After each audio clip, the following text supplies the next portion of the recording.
This is it, the finale to the bad N64 game reviews. These final 10 games can make or break this streak of bad reviews. Let's see what we have in store for us today.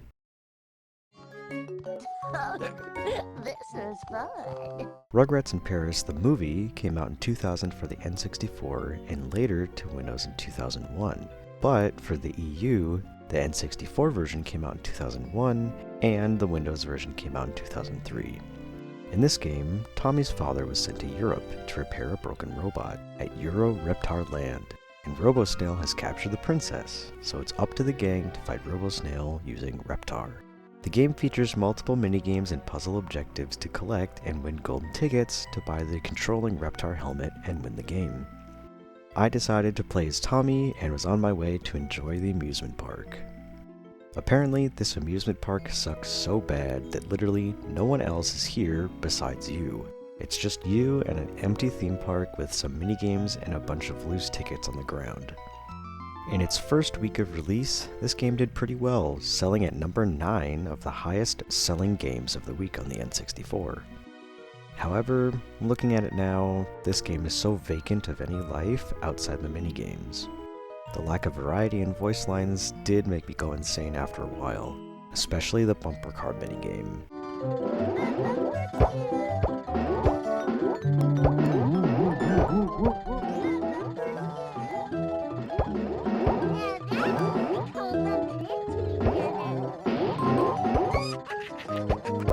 Fuck you, Angelica, you're a bitch. This wasn't so bad for a kid's game. The music was nice for each area, and there was at least a decent way to travel to the separate parks. This game is probably more fun with other people, similar to how Mario Party is always more fun with more people, but as it stands now, this game is just okay.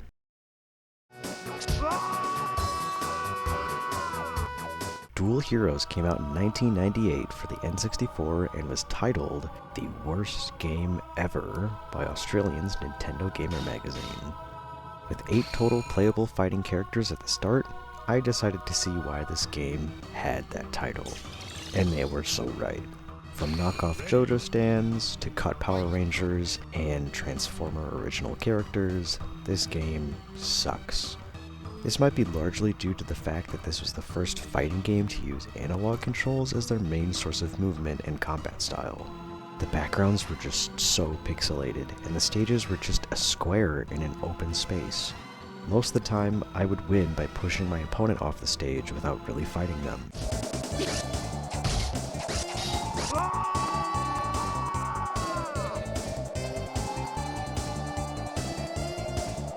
Winner. The only thing I'll give this game is that every character had their own unique soundtrack, but that same soundtrack appears when you fight that character. So, your favorite character could have a good OST, but after playing that character for a while, you'll get sick of hearing it over and over. Oops! Ah! Oh! Oh no! MRC Multi-Racing Championship, released in 1997 and features a mix of off-road and road vehicles. From the 10 cars listed, I chose what looked to be the most as a Hummer and went straight to racing while watching Madagascar and merging without looking. Dude, those animals are so fucking funny, they make me want to merge without looking! Yeah, Rumsfeld! You have multiple options for car customization, from tires to steering to aerodynamics, but I didn't feel a huge difference after editing my car. There were some tracks that were available from the start, but others were locked and would be unlocked after competing and winning championship modes. Weather effects could also appear on the tracks like fog and rain. This game felt alright to play. It did feel a little icy or slippery, but that could just be user error and customization faults on my part for my awesome Hummer. The announcer did get very annoying after a round or two of playing. Since it has a time-based checkpoint, every time you would go under 15 seconds, the same whiny, "time is running out" voice line would play. You're slowing down! Step on it! Somebody help me! Over here! Alright! Yeah! Power Rangers Lightspeed Rescue, released in 1999 for multiple platforms, which all vary slightly compared to the N64. I could not get over the celebratory yay when you completed a level. It always took me out. Yay! This game actually has a lot of love put into it. The original voice actors voiced their respective characters from the TV series, tons of comic art was used between segments, and the music was just great. When it came to actually playing the game though, I could not stop laughing at the running animation. All right.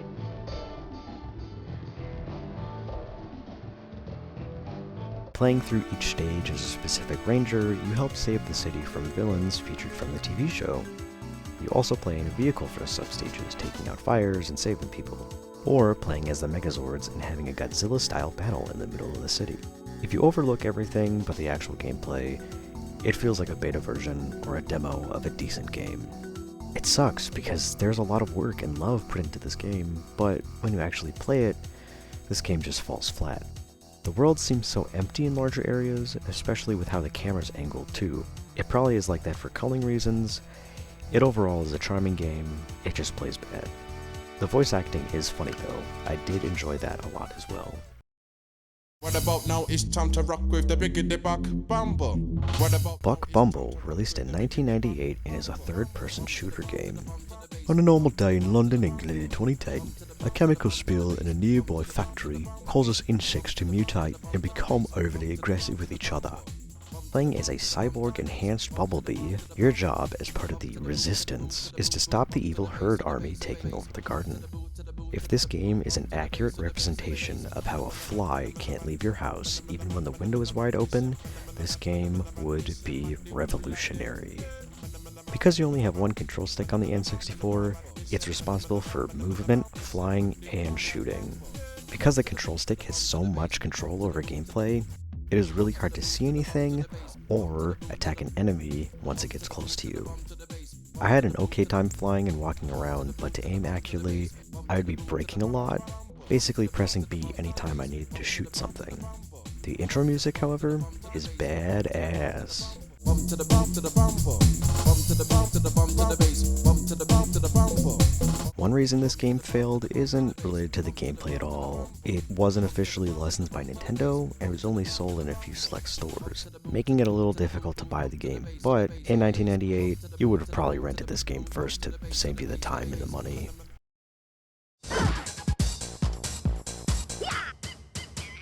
Killer Instinct Gold, released in 1996 for the N64 and is based on the arcade version of Killer Instinct 2.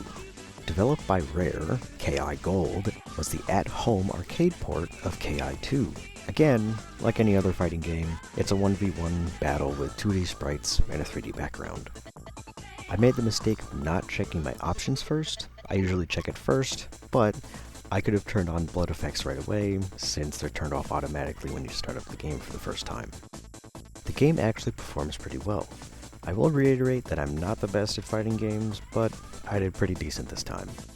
It's fast-paced, feels good to play, and is frustrating at times, but still pretty fun.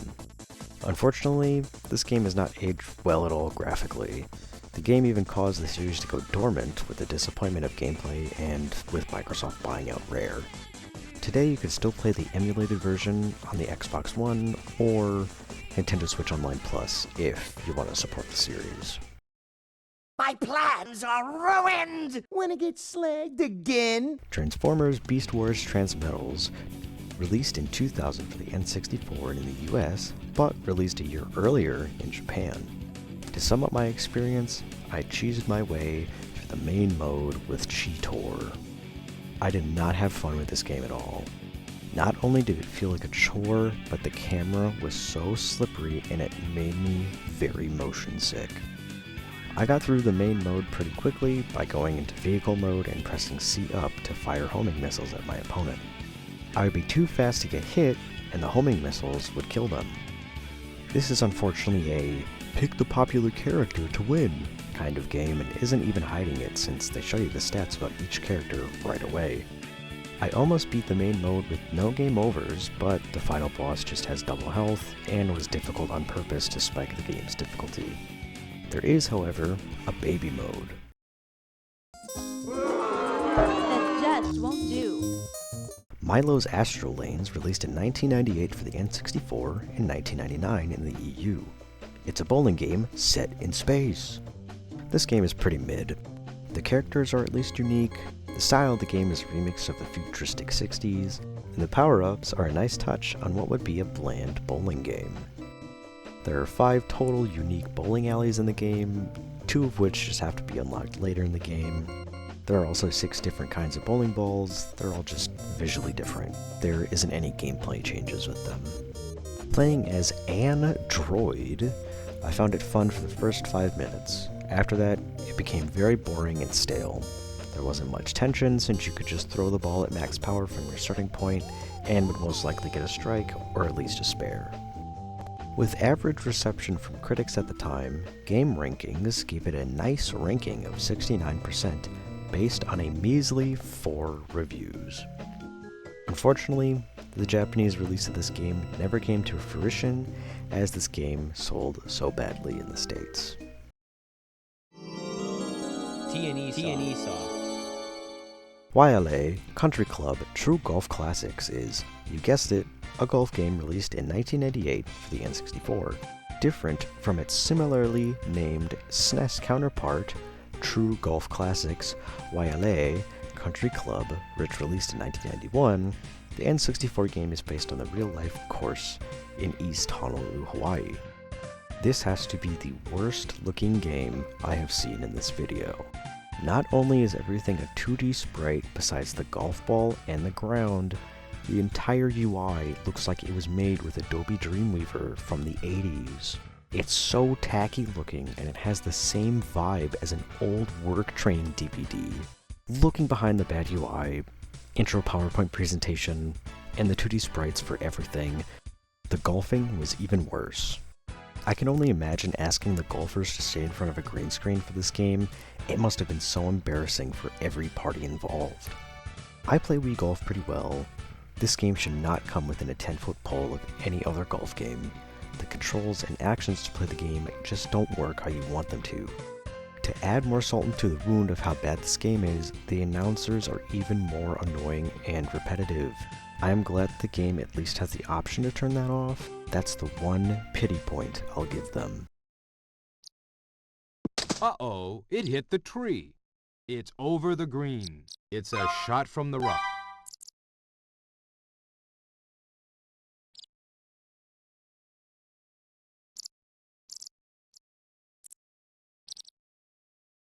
Xena wins. Xena, Warrior Princess, The Talisman of Fate, released in 1999 for the N64 and is a fighting game based on the TV series of the same name, minus the Talisman of Fate part. This game kinda kicks ass. Another 1v1 fighting game, your goal is to acquire the Talisman of Fate, if that wasn't obvious by the title. I really enjoyed playing this game. The movement felt great, the inputs weren't delayed, and the combos felt so good to do.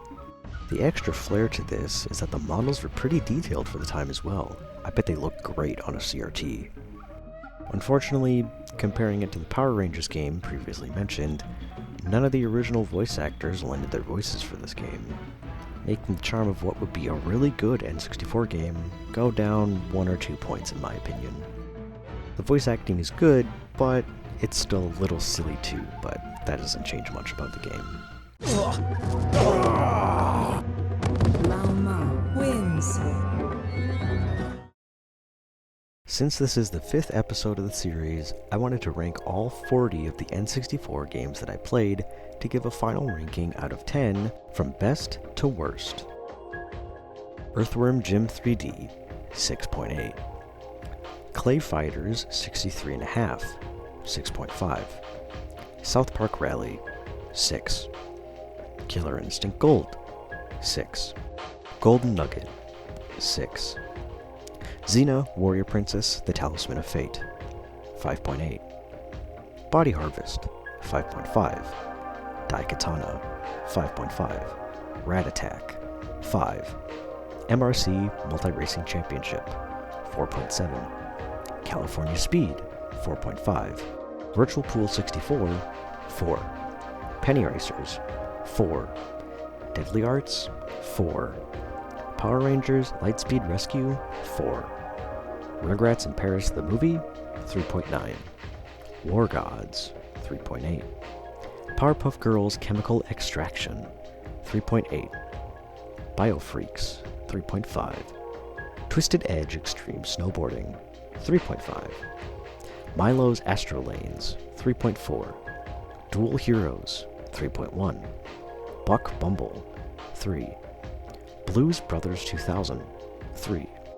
Razor Freestyle Scooter, 3. Dark Rift, 3. Transformers Beast Wars Transmetals, 2.8. Battlezone Rise of the Black Dogs, 2.5. Batman Beyond Return of the Joker, 2. Armorines Project Swarm, 2. The top 10 worst games of the N64, in my opinion, are Carmageddon 64, 2. WCW Backstage Assault, 1.7. Big Mountain 2000, 1.5. Knife Edge, 1.4. Monster Truck Madness 64, 1.2. Mortal Kombat Mythologies Sub-Zero, 1. Turok Rage Wars, 1. And for the top 3 worst games of the N64 are number 3, Waialae Country Club True Golf Classics, 0.5. Number 2, Paperboy, 0.4.